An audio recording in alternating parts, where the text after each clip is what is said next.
وقت گزارنے کا یہی ایک بہترین ذریعہ تھا کہ کسی سنیما ہاؤس میں بیٹھ کر فلم دیکھوں۔ چنانچہ میں صدر کے ایک سنیما ہاؤس میں آ گیا۔ میٹنی شو دیکھنے کے بعد میں وہاں سے نکلا۔ شام کا وقت ہوا تھا۔ میں نے ایک ہوٹل میں آ کر چائے پی، منہ ہاتھ دھو کر کنگھی کی اور تازہ دم ہو کر اندھیرا ہونے کا انتظار کرنے لگا۔ جب شام کا اندھیرا گہرا ہو گیا تو میں رکشہ پکڑ کر اللہ یار یعنی بھگت رام کے ہومیوپیتھی کے کلینک پر آ گیا۔ میں اس کے کلینک میں ہی بیٹھ گیا۔ ڈاکٹر بھگت رام نے مجھے آنکھوں کے اشارے سے انتظار کرنے کو کہا۔ ٹھیک رات کے 8 بجے وہ کلینک بند کرنے کے لیے اٹھا اور مجھ سے کہنے لگا، سر میلا رام اور مایاوتی بھی آنے والے ہوں گے، آپ اوپر چل کر بیٹھیں گے؟ کیا آپ کی ہوٹل میں مایاوتی سے ملاقات ہو گئی تھی؟ میں نے کہا ہاں ہو گئی تھی۔ میں کلینک سے نکلنے لگا تو اس نے کہا، پیچھے گلی میں مکان کا دروازہ ہے سر، اوپر والا کمرہ کھلا ہی ہے۔ میں پچھلی گلی کے دروازے میں سے ہو کر مکان کی دوسری منزل والے کمرے میں آ گیا۔ یہ کمرہ بھی بھگت رام کی دکان کی طرح بوسیدہ اور خستہ حال تھا۔ میں ایک کرسی پر بیٹھ کر سگریٹ پینے لگا۔ اتنے میں دروازہ کھلا اور مایاوتی اندر آ گئی۔ اس نے مسکراتے ہوئے مجھے ہاتھ جوڑ کر پرنام کیا اور میں نے اسے سخت لہجے میں کہا، مجھے ہندوؤں کی طرح ہاتھ جوڑ کر پرنام کرنے کو کس نے کہا ہے؟ یہاں تم انڈیا کی سپاہی ہو، تمہیں یہاں کے مسلمانوں کی طرح سلام کرنا چاہیے۔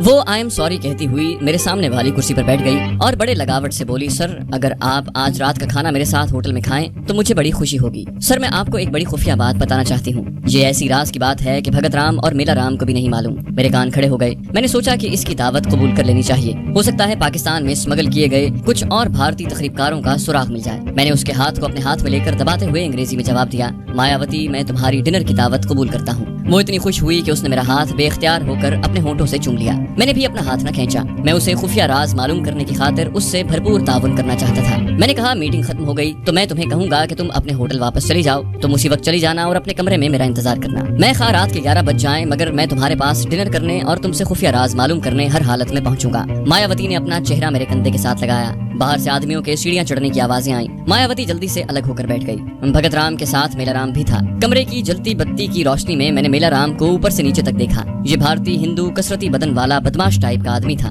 عمر زیادہ نہیں تھی مگر چہرہ بڑا پختہ تھا۔ مجھے سلام کر کے وہ ایک طرف بیٹھ گیا۔ بھگت رام نے دروازہ بند کر دیا اور کہنے لگا، سر میں نے میلا رام کو بھی بتا دیا ہے کہ امرتسر ہیڈ کوارٹر ہمارے کام سے مطمئن نہیں ہے اور ہمیں اپنی اعلیٰ سے اعلیٰ کارکردگی دکھانی ہوگی۔ سر مجھے یقین ہے کہ آپ نے یہ باتیں مایاوتی کو بھی بتا دی ہوں گی۔ میں نے کہا، میں نے اسے بھی بتا دیا ہے اور اب آپ کو بھی مزید بتانا چاہتا ہوں کہ آپ لوگوں کی کارکردگی سے دلی فیڈرل حکومت کی انٹیریئر منسٹری اور سینٹرل خفیہ ایجنسی کو سخت مایوسی ہوئی ہے۔ میں نے ان کے چہروں پر اس بات کا رد عمل دیکھا۔ سب کے چہرے لٹک گئے تھے۔ میں نے نیا سگریٹ سلگا کر کہا، لیکن دلی گورنمنٹ آپ لوگوں کو ایک چانس ضرور دینا چاہتی ہے، کیونکہ بہرحال آپ ہمارے قابل اعتماد اور تجربہ کار آدمی ہیں۔ لیکن مجھے بھارت کی حکومت نے خاص طور پر یہ ہدایت کی ہے کہ میں آپ کو بتا دوں کہ آپ کو دیا جانے والا یہ آخری موقع ہے۔ اس میں بھی اگر آپ نے اپنی بہتر کارکردگی نہ دکھائی تو پھر آپ سب کو واپس دلی بلا کر نوکریوں سے برخاست کر دیا جائے گا۔ تینوں نے باری باری مجھے یقین دلایا کہ وہ اب بہتر سے بہتر کام کریں گے۔ میلا رام کہنے لگا، سر اس جمعے کی نماز کے وقت میں جس مسجد میں موٹر سائیکل پر بیٹھ کر کلاشنکوف سے فائر کروں گا، بھگوان نے چاہا تو اس فائرنگ سے ایک بھی نمازی مسلمان بچ نہیں سکے گا۔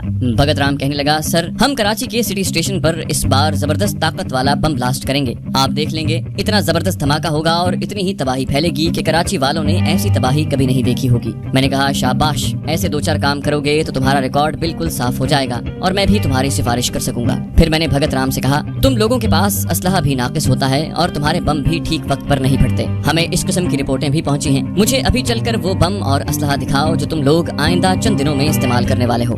بھگت رام بولا، اوکے سر، آپ ابھی ہمارے ساتھ چلیں، ہم نے تو شہر سے باہر یہ سارا اسلحہ ایک خفیہ مقام پر چھپا کر رکھا ہوا ہے، ہمارے ساتھ چلیں۔ میں نے مایاوتی سے کہا، مایاوتی تم بے شک واپس اپنے ہوٹل چلی جاؤ، تم سے کل ملاقات ہوگی۔ مایاوتی یس سر کہہ کر اٹھی اور خاموشی سے کمرے سے نکل گئی۔ اس کے جانے کے 5 منٹ بعد بھگت رام نے میلا رام تخریب کار سے کہا، جاؤ جا کر پرانے گیراج سے اپنی گاڑی نکال کر لے آؤ۔ وہ فوراً اٹھ کر چلا گیا۔ بھگت رام کہنے لگا، سر ہم نے اس قسم کے کاموں کے لیے ایک پرانی گاڑی رکھی ہوئی ہے، وارداتیں ہم عام طور پر موٹر سائیکل پر کرتے ہیں، اس مقصد کے لیے ہمارے پاس 2 بالکل نئے موٹر سائیکل موجود ہیں۔ 15-20 منٹ کے بعد میلا رام گاڑی لے کر آ گیا۔ ہم مکان کے عقبی دروازے سے نکل کر اندھیرے میں کھڑی گاڑی میں بیٹھ گئے اور گاڑی ایک طرف روانہ ہو گئی۔ یہ لوگ مجھے اس جگہ پر لے گئے جہاں سارا علاقہ اجاڑ اور ویران تھا۔ اندھیرے میں چھوٹی چھوٹی خشک پہاڑیاں اس طرح دکھائی دے رہی تھیں جیسے بڑے بڑے ہیبت ناک ڈائناسور بیٹھے ہوں۔ ان خشک بنجر ٹیلوں میں ایک جگہ ٹیلے کے پیچھے انہوں نے ایک کچی کوٹڑی بنائی ہوئی تھی۔ بھگت رام نے کوٹڑی کا تالا کھولا، اندر جا کر اس نے بیٹری سے روشن ہونے والا چھوٹا سا لیمپ جلا دیا۔ کوٹڑی میں ہلکی ہلکی روشنی ہو گئی۔ میں نے دیکھا کہ کوٹڑی میں دیوار کے ساتھ لکڑی کے 10-12 بکس پڑے تھے۔ ایک میز پر 15-20 کلاشنکوف،